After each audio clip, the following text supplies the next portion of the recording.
Okay, so now the Fed is trying to unwind that to a certain extent. Maybe not going all the way back to the scarce reserve system. I think with the Todd, I forget the some of the laws that were passed with the reserves for the bank that obviously that's not going to get repealed either. But point being, so then as the Fed starts to unwind this, and you were talking about tea leaves of just saying like for how high and for how long.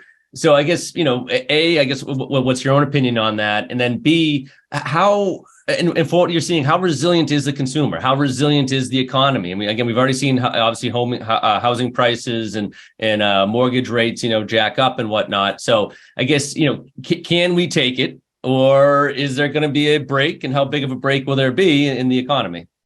Yeah, that's a critical question. This, if the Fed knew exactly the answer, it would put them at ease. They're watching the employment picture. I think the employment picture for them, right now the unemployment rate's at 3.5%. It's about the lowest level we've seen since the 1960s. We're still seeing gains in terms of the wages, the average hourly earnings, but we are seeing some tick downs in some of the other areas. The banks, the Fed. Now remember, Fed is the regulator of the commercial banks. So they know what JP Morgan is saying. They know Bank of America, Wells Fargo, Citibank, and those banks are saying, look, we have the bank accounts, right? We can see the inflows, we can see the outflows, we can see how much they've saved, what they have in checking, what they have in savings.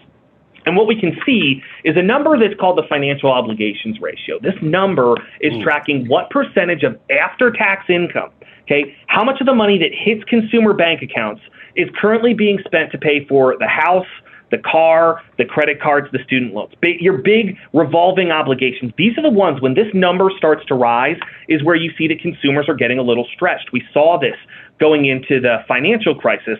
The good news is that this number right now is at one of the lowest levels we've seen in decades. It's on the low end of really what we've seen since 1980, which is when the Fed started recording it. And people said, well, how is that? Right? Interest rates have now gone back up. The mortgage rate went from 2.75%, 3% up to 6-7%.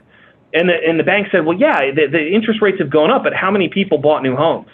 How many people, refinanced back in 2020 and in 2021 and are still sitting on there 2.75%, 3.5%, and that's the majority of people. One of the big issues that housing has right now is that people don't want to give up their mortgage. Right. They don't want to sell and then have to go out and buy something at a mortgage rate that's twice as much, which means their cost of it's straight interest. You're not gaining you're not gaining value. You're not getting into your home.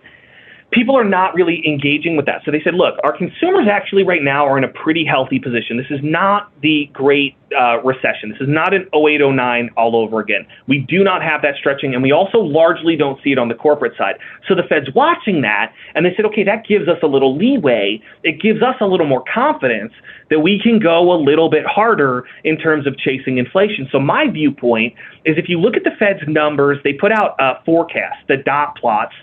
This is my Super Bowl. I love the dot plots. I pop popcorn. I grab a Diet Coke. Right? I do that. I watch the Fed. You might need a new hobby. I don't know. I'm a super exciting guy. I get invited to lots of cocktail parties. So their dot plots, what their dot plots showed is that their base case is 3 rate hikes this next year, 25 basis point hikes, 3 25 basis point hikes. However, not everybody on the FOMC, the group that votes on this, is at that 3 rate hikes. There's 2 that are below, and there are 7 that are above. They say, we think we need to go even further than that. The Fed is tilted towards we probably have to go a little bit higher. But here's the thing. I think the more important question today is not, do they do 2 rate hikes, 3 rate hikes, 4 rate hikes? It's how long do they keep it there? How long do they keep rates restrictive? And I think they're going to do that throughout the entirety of this year. I do not think we're going to see a rate cut before the end of 2023. I do think we will see a recession.